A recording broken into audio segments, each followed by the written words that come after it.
ഓരോ ദിവസം പിന്നിടുന്തോറും അവയവ മാഫിയയുടെ കണ്ണിച്ചോരയില്ലാത്ത ക്രൂരകഥകൾ പുറത്തു വന്നുകൊണ്ടിരിക്കുകയാണ്. ഓരോന്നും കേൾക്കുമ്പോൾ നാം അറിയാതെ ചിന്തിച്ചു പോവുകയാണ്, നമ്മൾ കേരളത്തിൽ തന്നെയാണോ ജീവിക്കുന്നതെന്ന്. സാമ്പത്തികമായി പിന്നോക്കം നിൽക്കുന്ന ആളുകളെ കണ്ടെത്തി പ്രലോഭിപ്പിച്ചാണ് മാഫിയ അവയവ കച്ചവടം നടത്തുന്നത്. ഇത്തരത്തിൽ തൃശൂർ മുല്ലശ്ശേരി പഞ്ചായത്ത്, തീരദേശ മേഖല എന്നിവിടങ്ങളിൽ അവയവ മാഫിയ പിടിമുറുക്കി വരുന്നുവെന്ന വിവരവും വ്യക്തമായിട്ടുണ്ട്. അവയവ കച്ചവടത്തിനായി രാജ്യവ്യാപകമായി നടന്ന മനുഷ്യക്കടത്തിൽ കേരളത്തിൽ നിന്ന് നിരവധി പേർ ഇരകളായെന്ന സൂചനയാണ് പുറത്തു വന്നുകൊണ്ടിരിക്കുന്നത്.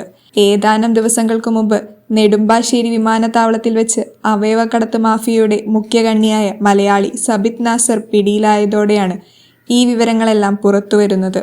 മുല്ലശ്ശേരി പഞ്ചായത്തിൽ മാത്രം 2 കൊല്ലത്തിനിടെ 7 പേർ അവയവദാനം നടത്തിയതായി സ്ഥിരീകരിക്കപ്പെടുന്നുണ്ട്. 2 പുരുഷന്മാരും 5 സ്ത്രീകളുമാണ് ഇവിടെ അവയവദാനം നടത്തിയത്. തൃശൂരിൽ മാത്രമല്ല, കോട്ടയത്തും കൊച്ചിയിലും ഇടുക്കിയിലുമെല്ലാം അവയവദാനത്തിന്റെ ദുരിതം പേറി ജീവിക്കുന്ന നിരവധി പേരാണ് നമുക്ക് കാണാനാവുന്നത്. ഒരു സാബിത്തിൽ മാത്രം ഒതുങ്ങുന്നതല്ല ഇത്തരക്കാരുടെ ശൃംഖല. ഇപ്പോൾ പുറത്തുവരുന്ന വിവരങ്ങൾ പ്രകാരം സംസ്ഥാനത്തെ ഒരു പ്രധാന സ്വകാര്യ ആശുപത്രിയെ കേന്ദ്രീകരിച്ചാണ് സംഘത്തിന്റെ പ്രവർത്തനമെന്നാണ് പറയുന്നത്. ഈ ആശുപത്രിയിൽ പ്രാഥമിക പരിശോധന പൂർത്തിയാക്കിയ ശേഷം ബംഗളൂരു, ഹൈദരാബാദ് എന്നിവിടങ്ങളിലേക്ക് രോഗികളെ എത്തിക്കും. ഇന്ത്യയിൽ അവയവം ആവശ്യമുള്ളവർക്ക് ശസ്ത്രക്രിയ നടത്തുന്നത് ഇവിടങ്ങളിലാണ്. വിദേശത്ത് ആവശ്യക്കാരുണ്ടെങ്കിൽ ശസ്ത്രക്രിയ അവിടെയാകും. ദാതാവിന് എയർ ടിക്കറ്റ് ചെലവടക്കം അവിടെ എത്തിക്കും. ഇന്ത്യയിൽ അവയവത്തിന് 60 ലക്ഷം രൂപയാണ് തുക. റെയർ ഗ്രൂപ്പുകളാണെങ്കിൽ തുക ഇതിലും കൂടും. അവയവദാനം ചെയ്യുന്നവർക്ക് തുച്ഛമായ തുക നൽകുന്നതല്ലാതെ പിന്നീട് ചികിത്സ നൽകാനൊന്നും സംഘങ്ങൾ തയ്യാറാകാറില്ല. ഇപ്പോൾ പിടിയിലായവർ ഈ സംഘങ്ങളിലെ ചെറിയ കണ്ണി മാത്രമാണെന്നും ഉന്നതർ ഇപ്പോഴും അകലെയാണെന്നും അന്വേഷണ സംഘം നൽകുന്ന സൂചന. പൊതുസമൂഹത്തിൽ ഉയരുന്ന ഏറ്റവും നിർണായകമായ ചോദ്യം, അവയവദാന പ്രക്രിയയിൽ അധാർമികത പ്രവണതകളുണ്ടോ, അവയവ മാഫിയ ഉണ്ടോ എന്നായിരിക്കും. വർഷങ്ങൾക്കു മുമ്പ് കിഡ്നി മാറ്റിവെക്കൽ തട്ടിപ്പുകൾ പോലുള്ള സംഭവങ്ങൾ നമ്മുടെ നാട്ടിലും നടക്കാറുണ്ട്. അത് തടയാൻ 1994 മുതൽ കർശന നിയമനിർമ്മാണം നടപ്പാക്കിയിട്ടുണ്ട്. നാൾക്കുനാൾ ഇതിൽ കർശന വ്യവസ്ഥകൾ പരിഷ്കരിച്ചു ചേർത്തിട്ടുണ്ട്.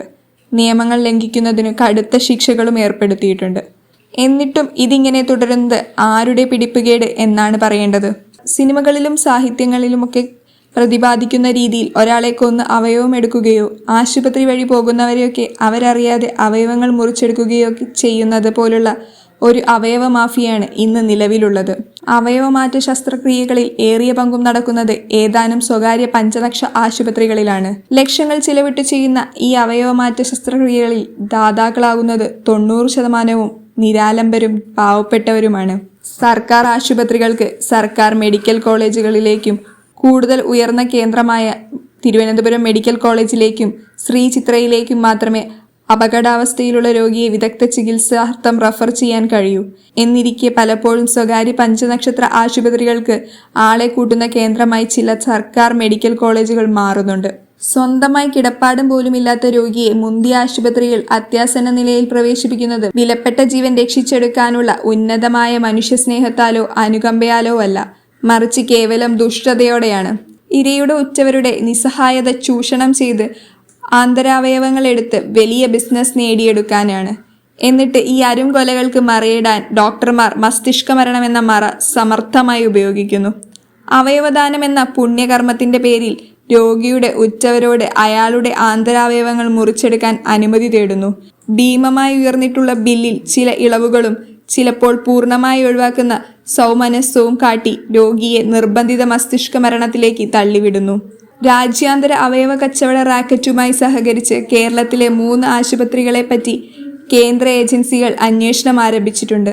വ്യാജയാത്രാരേഖകൾ ചമച്ച് വിദേശത്തേക്ക് കടത്താനുള്ള അവയവദാതാക്കളുടെ ആരോഗ്യ പരിശോധന നടത്തിയ ആശുപത്രികളാണവ.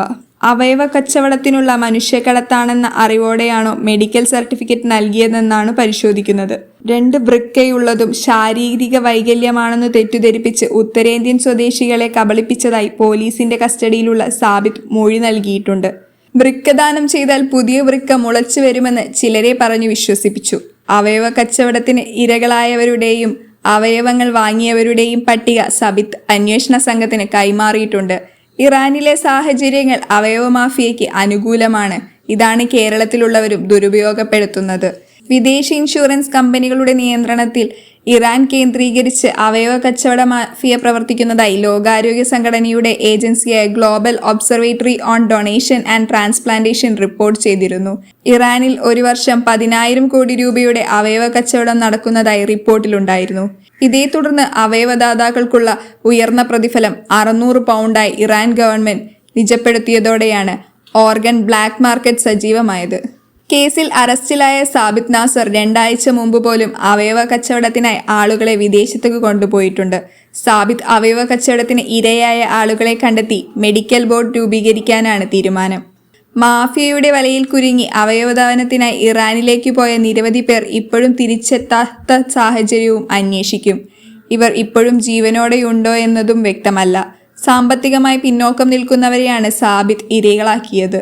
ഇവരുടെ യാത്ര, ചികിത്സ, താമസം എല്ലാം മാഫിയയാണ് വഹിക്കുന്നത്. ശസ്ത്രക്രിയ കഴിഞ്ഞ് മടങ്ങുമ്പോൾ 6 ലക്ഷം രൂപ വരെയാണ് ഇരകൾക്ക് നൽകിയിരുന്നത്. ഈ അവയവങ്ങൾ ഏജന്റുമാർ വഴി 60 ലക്ഷം രൂപയ്ക്കാണ് കൈമാറ്റം ചെയ്തിരുന്നതെന്നും സാബിത് മൊഴി നൽകിയിട്ടുണ്ട്. ഇറാനിലാണ് ശസ്ത്രക്രിയ അടക്കമുള്ളവ നടക്കുന്നത്. മലയാളികളെ കൂടാതെ ഇതര സംസ്ഥാനക്കാരെയും സാബിത് ഇത്തരത്തിൽ കൊണ്ടുപോയിട്ടുണ്ട്. അവയവ കച്ചവടത്തിന് പോയ ഇതര സംസ്ഥാന തൊഴിലാളികളിൽ ചിലർ തിരികെ വന്നിട്ടില്ല. ഇവർക്ക് എന്ത് സംഭവിച്ചുവെന്ന് കേന്ദ്ര ഏജൻസികൾ പരിശോധിക്കുകയാണ്. സാബിത്തിന് പാസ്പോർട്ട് ലഭിച്ചത് 10 ദിവസം മാത്രം വാടകയ്ക്ക് താമസിച്ച വീടിന്റെ അഡ്രസ്സിലാണ്. അവയവ കച്ചവടം നടത്തിയ പലരും ഗുരുതരമായ ആരോഗ്യ പ്രശ്നങ്ങൾ നേരിടുന്നവരാണ്. പണം വീതം വെക്കുന്നതുമായി ബന്ധപ്പെട്ട് അവയവ മാഫിയയ്ക്കിടയിൽ നിന്ന തർക്കമാണ് വിവരങ്ങൾ പുറത്തുവരാനിടയാക്കിയതെന്നും പ്രാഥമിക അന്വേഷണത്തിൽ കണ്ടെത്തി. പ്രതി സാബിത് 3 വർഷത്തിനിടെ 200-ലധികം പേരെയാണ് അവയവ കച്ചവടത്തിനായി ഇറാനിലെത്തിച്ചതെന്നാണ് റിപ്പോർട്ട്.